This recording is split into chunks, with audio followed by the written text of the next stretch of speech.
Otabek aka yozgan ekan, necha foiz to'lasa bo'ladi. Aka oldindan agrolizing orqali 20% to'lov qilasiz. Agrolizingdan olmoqchi bo'lsangiz, 3 oyda bir to'lov bo'ladi. Agar mikrolizingdan bo'lsa, mikrolizingda 30% bo'ladi, yillik foizi 18%, agrolizing 19%. Keyin mikrolizingda 6 oyda bir to'lov qilasiz.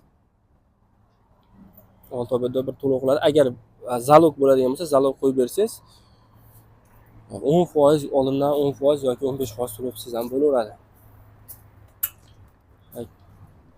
Yana bir nima tomoni aytib ketaylik. Keyin traktorda birinchi olishi puli to'landi. Qaysi biridan birinchi tez chiqadi deganlarga. Xo'p, agrolizingda ozgina kutilyapti.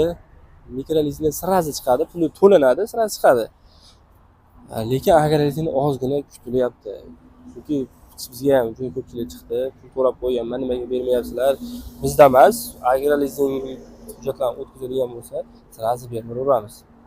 Ba'zi birlar tezroq chiqyapti, ba'zi birlarniki juda ko'p qolib ketyapti.